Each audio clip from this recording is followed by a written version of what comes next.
Les huitièmes de finale se terminent en beauté avec ce très bon match et la qualification de la Turquie de Güler qui rejoint donc le top 8 européen. Demiral a inscrit un doublé et le gardien Mert Günok a sauvé les siens en toute fin de rencontre. Un arrêt de très grande classe. Mais la conclusion de tout cela pour la fin de ces huitièmes, c'est que la Turquie s'est qualifiée aux dépens de l'Autriche. Il y aura donc un Turquie-Pays-Bas ou un Pays-Bas-Turquie, si vous préférez, qui risque d'être un très bon match aussi. 6 buts ont été inscrits aujourd'hui et on retourne évidemment au stade de Leipzig pour constater la détresse des Autrichiens qui, on peut le dire, Bruno, ont tout tenté pour essayer d'aller au moins en prolongation. Admirable jusqu'à la dernière seconde, ils ont failli égaliser. Voilà, bon, c'est comme ça, il faut un vainqueur. Et en tout cas, il faut rendre hommage à cette équipe autrichienne qui a vraiment fait un très bon match. C'était d'abord un très beau match à voir. Mais les héros du soir, ce sont bien les Turcs. Henri, victoire méritée. Ils ont été plus efficaces. Et peut-être un petit peu plus courageux aussi que les Autrichiens, ou c'est un peu dur de dire ça? Oui, ils ont montré beaucoup d'envie, d'engagement, de hargne et surtout de consistance et de cohérence dans la façon d'aborder cette rencontre. On les a vus tout de suite avec une certaine intensité dans les courses et après, il y a eu le pragmatisme et je pense que c'est une victoire amplement méritée. Et l'amiral Demiral qui a inscrit donc 2 buts. On va voir le premier. On essaye de faire des jeux de mots, Sébastien. C'est pas tous les jours facile, croyez-moi. L'amiral Demiral donc qui a ouvert le score après ce premier corner d'Arda Güler. Le petit moment de panique dans la défense autrichienne et le défenseur qui surgit avec un tacle pour inscrire le premier but de son équipe. Et Sébastien, c'est ce qu'on disait tout à l'heure, c'est que marquer au bout de 57 secondes, vous ne pouvez pas mieux vous lancer dans une rencontre. On ne peut pas mieux se lancer, et surtout pour lui. Aujourd'hui, on en a parlé tout à l'heure à la mi-temps, c'était sûrement son match. 57 secondes de jeu, la balle retombe sur lui après un bel arrêt du gardien, elle lui retombe dans les pieds, il la met au fond des filets. Après, il y a eu ce sauvetage un peu... Presque sur sa ligne, ouais. Sur sa ligne. Au bout de 5 minutes, il était déjà vraiment dans... Il a déjà fait son match. Il a déjà fait son match. Il était protagoniste de 2 grosses actions. Donc, qui d'autre que lui pour marquer le deuxième but et le but de la victoire de cette équipe turque. Une équipe qui, pour moi, je les ai vus à la fin, ils ont fini avec des crampes. C'était vraiment une victoire au courage, à l'abnégation. C'est là, il n'y a plus d'histoire de tactique. C'est vraiment celui qui en veut le plus. Et là, on va les voir. On les voit même. On voit les Autrichiens désabusés. Qui ont tout donné. Alors, ils peuvent être... là, on aperçoit Marcel Sabitzer, le joueur du Borussia Dortmund. Ils ont tout donné, mais ils sont tombés sur une équipe qui, finalement, a été plus forte qu'eux, tout simplement. Je trouve qu'ils sont tombés sur une équipe qui a eu un petit peu plus de réussite qu'eux. C'est... Quand je dis plus... Et des fois, ça joue à ça. Ça ne s'est pas joué à grand-chose. Ça ne s'est pas joué à grand-chose parce que des actions, ils les ont bien menées. Ils n'ont pas été si maladroits. Ils ont eu le gardien turc qui a fait une très grande partie. Ils ont bien mené leurs actions. Elles étaient bien organisées. À un moment donné, la pièce, elle tombe du mauvais côté. Aujourd'hui, c'était du côté turc et c'est bien pour eux, c'est bien pour tout le pays, c'est bien pour ces jeunes. On parlait de ça au départ. Ces jeunes qui, voilà, c'était bien pour eux. Paradoxal pour les Autrichiens qui étaient sortis premiers du groupe D où il y avait derrière eux la France et les Pays-Bas. Finalement, la France et les Pays-Bas iront en quart de finale et pas les Autrichiens. Les Autrichiens de Ralf Rangnick qui étaient même menés 2-0 à l'heure de jeu puisque Demiral, encore lui, a fait des siennes. Henri, c'est lui qui double la mise après encore un corner. Pied gauche magique d'Arda Güler. Oui, ballon millimétré d'Arda Güler et derrière la connexion avec Demiral, la détermination, l'abnégation, le don de soi. On a vu la détente. Il a complètement mangé, bouffé ces 2 défenseurs centraux autrichiens qui ne sont pas exemples de tout reproche sur cette situation. Je ne suis pas défenseur central. Je n'ai pas été footballeur professionnel et défenseur central. Seb nous en dira plus sans doute. Le corner est très bien tiré. À partir du moment où tu passes le premier joueur, tu passes au-dessus, là, tu as vraiment une chance pour que tes coéquipiers puissent attaquer. Et Arda Güler, à 2 reprises, c'est des coups de pied arrêtés qui sont extrêmement bien tirés. Et là, tu n'as plus qu'à venir attaquer le ballon. Détermination, envie et un peu de réussite. Elle est bien, le bon timing. Est-ce que c'est typiquement le genre de situation qui se travaille à l'entraînement? C'est-à-dire que vous avez un joueur qui a une très belle patte gauche et un défenseur qui a le jump qu'il faut pour convertir les occasions. timing. Ça veut dire qu'il faut la combinaison des deux. Il faut que le tireur trouve la bonne zone. Déjà, on l'a travaillé, vous l'avez dit à l'entraînement, on le travaille. Et là, en tant que défenseur, enfin en tant que joueur de champ, il faut que tu ailles attaquer une zone. Et c'est ce qu'il a très bien fait, Demiral. Il est parti, il a attaqué parce qu'il sait que le ballon va bien arriver. Et ça, tu n'as pas ce moment d'hésitation. Il va, il ne s'arrête pas. Et là, il prend une impulsion, et il prend le dessus. C'est la combinaison parfaite. Allez, on s'arrête un petit peu sur ces images de joie des Turcs qui fêtent avec leur public qui est venu en nombre à Leipzig. Et on peut dire un mot sur Vincenzo Montella, qui est le dernier entraîneur italien. Je crois qu'il y en avait 4 au départ. Il y avait Marco Rossi, il y avait Francesco Calzona, il y avait Tedesco, Spalletti. Donc ils étaient 5 et il ne reste plus que Vincenzo Montella, l'aéroplanino. Et ce n'était pas le plus attendu. Spalletti était forcément le plus attendu. Domenico Tedesco également suscitait beaucoup d'espoir. Mais après, c'est Vincenzo Montella qui fait partie des plus jeunes entraîneurs dans cette compétition, qui est en train de faire un grand exploit avec cette formation turque. Allez, on va monter un petit peu le son et vous laisser profiter un peu de l'ambiance à Leipzig avec les Turcs.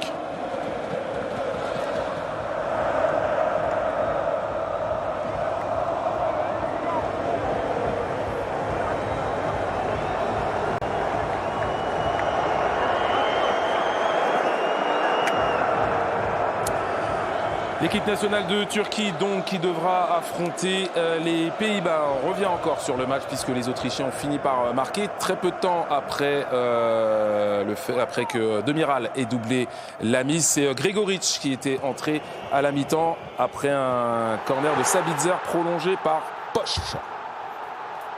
Corner bien tiré, premier poteau de déviation, corner sortant. Donc il y a un joueur qui ne remonte pas assez rapidement. Il remet le joueur autrichien en jeu et qui est au deuxième poteau, qui est libre de tout marquage, bizarrement tout seul, et il la met au fond. Et ça relance le match. C'était aussi un moment où on sentait bien que la défense turque commençait à plier, mais elle n'a pas rompu. C'est sa force aujourd'hui. Et c'est là où je parle d'abnégation, on ne parle plus de tactique, là on parle vraiment de valeur humaine et à quel point on a envie de garder ce résultat. On a vu, ils ont sauté, on a vu l'envie, le Hemley, vraiment. Oui, c'est le Hemley. Non, mais fighting spirit. Le fighting spirit, la force, vraiment. Et c'est très représentatif des joueurs turcs et du turc en général. Ils ont eu des occasions, hein, les Autrichiens, avec Arnautovic notamment, qui a buté sur Mert Gunok. Mert Gunok, le gardien de cette sélection turque, qui va s'illustrer, Bruno, en toute fin de rencontre. Et on pourrait faire le parallèle avec ce qui s'est passé dans le match entre l'Angleterre et la Slovaquie. C'est-à-dire que l'équipe slovaque était en difficulté sur la deuxième mi-temps, mais elle a fini par encaisser le but. Et là, l'Autriche a eu une opportunité et elle a été sauvée par le gardien turc. C'était vraiment la fin du temps additionnel. Et là, la parade, elle est magistrale. Je me demande si c'est pas quelque part plus fort que ce qu'a fait Demiral. Exceptionnelle parade, oui. Il sauve son équipe, extraordinaire. Et après, il y a un corner encore, et le gardien adverse monte, et l'arbitre siffle. Et que vont retenir les Turcs, à votre avis? Alors, le doublé de Demiral ou ce sauvetage de Mert Gunok? Les deux. Le doublé, je pense. Priorité aux attaquants, c'est un défenseur, mais à ceux qui marquent, on va dire, par rapport aux gardiens. Mais ça, est-ce que c'est l'arrêt de l'Euro, ça, pour vous? Oui, je pense. Le contest. Parce qu'on était pratiquement dans les dernières secondes de la rencontre. Et là, cet arrêt-là, je pense, c'est pratiquement un but. Pratiquement un but et arrêt majuscule de la part de Gunok qui offre ainsi la qualification à la Turquie. Et d'une manière générale, on met toujours en avant les attaquants et les buts plus que les beaux arrêts des gardiens. Non, mais justement, là, dans TapTap, on en profite. Là, en l'occurrence, ce n'est pas le cas avec vous, mais d'une manière générale, on parle toujours que des beaux buts et jamais des beaux arrêts. Mais on peut saluer les gardiens parce que Oblak a sorti un penalty de Cristiano Ronaldo. Giorgi Mamardashvili a été très très bon avec la Géorgie. Gianluigi Buffon. Gianluigi Donnarumma aussi a été très très bon avec la sélection italienne. Mike Maignan est impérial avec les Bleus. C'est là où on se rend compte encore plus de l'importance du gardien parce qu'il en a besoin qu'une. Il faut qu'il en sauve une et c'est celle-là de toutes les actions. Bon. elles étaient toutes importantes. Mais celle qu'il a sauvée à ce moment-là, elle est majestueuse et elle représente tellement. C'était compliqué de le battre. Et c'était une défense turque. Et c'était difficile. C'était vraiment difficile à battre aujourd'hui. Et oui, parce que si l'Autriche égalise à ce moment-là, ça avait fait prolongation et la dynamique fait qu'il y a de grandes chances que l'Autriche passe. Ouais. Non. Si l'Autriche égalise, là, tu sens que les Turcs, après tout ce qu'ils ont donné, je ne pense pas qu'ils aient le réservoir pour aller chercher la vitesse au-dessus et repartir. Là, ils sont vraiment abattus. J'ai envie de faire un parallèle parce que j'ai vécu une situation comme ça. J'étais à Rotterdam le jour de la finale de l'Euro en 2000, France-Italie. Ouais. Où la France égalise. J'avais à côté de moi Maxime Bossis, ancien grand joueur français. Je lui dis à Max, c'est fini, il reste 20 secondes. Il me dit non Bruno, un match est terminé au coup de sifflet final de l'arbitre. Et la France égalise, un partout. Les Italiens se rassoient sur le banc, but en or de Trezeguet 10 minutes après. On regrette le but en or d'ailleurs. Moralement. On regrette le but en or. Ouais, j'aimais bien moi le but en or, ouais. Je préfère parce qu'une demi-heure de prolongation... Mais c'est dur de se retrouver dans cette situation. Vraiment, nerveusement, là où tu sens que tu tiens ta victoire, tu as tellement donné, et souvent c'est sur un coup du sort. Et quand le but en or pouvait être litigieux, ou le penalty sifflé qui amène le but en or, ça pouvait faire des polémiques énormes. Mais on aime les polémiques, c'est le sel de notre métier, mon cher Bruno. Allez, l'arbre de qualification, qu'est-ce qui nous attend à partir de vendredi ? Espagne-Allemagne, ça, ce sera vendredi à 18h, et puis à 16h GMT, et à 19h GMT, le match entre le Portugal et la France. Rebelote samedi, Pays-Bas-Turquie et Angleterre-Suisse.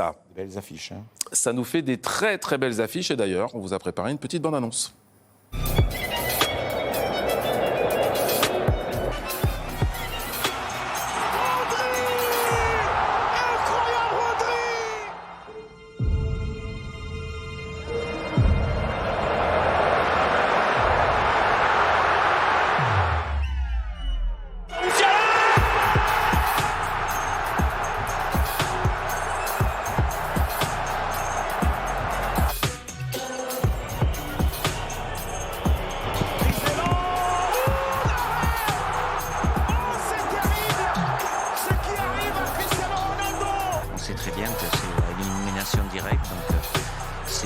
une situation, un contexte différent. Aïe, aïe, aïe, aïe, aïe, aïe. Mais que ce fut dur.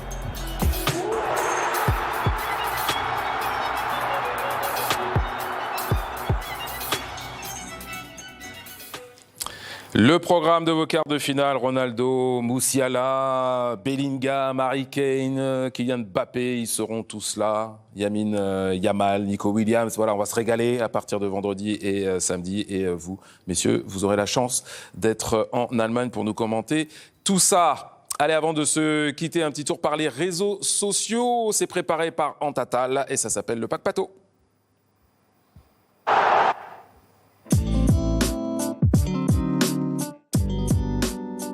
Aujourd'hui, on n'est pas là pour jouer. On n'est pas amis avec eux. Peu importe la couleur d'adversaire, bleu, blanc, rouge, on va l'écraser. L'écraser, j'ai dit. Ils vont comprendre. On n'est pas vos amis. Pays voisins, on n'est pas vos voisins. Des années que vous nous humiliez, aujourd'hui c'est notre revanche, je le jure sur ma mère. Aujourd'hui on va se venger.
Et voilà pour le pack pato. Avant de se dire vraiment au revoir et d'aller se coucher, je vous propose des images de la fan zone de Munich avec les supporters turcs au coup de sifflet final.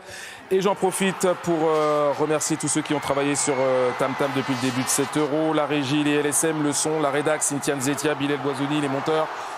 Jonathan, le graphiste, les stagiaires, Anta et Tao, le booking, les maquilleuses, les équipes de Mickaël Viviani, Sofia Kurkubik, Marine Day, Clément Badjoin, Nathan Bastard, Théo Schuster, Martin Guillard, Martial Pevion, Romy Lemonnier, Xavier Taconnet, Solange Droual, Salahedine Gakou à la présentation. Nos consultants, évidemment, Bruno, Sébastien, Henri, Basile, Chéi, Patrick Magic Boma, voilà les commentateurs, Sénat, Anthony et puis les collègues évidemment de Rond Central qui eux aussi vous ont fait vivre cet Euro. On salue Gloria, Madou, Gracia, Armel. Rendez-vous les amis en quart de finale et on se quitte avec les plus beaux buts de la journée. Ciao, ciao, ciao.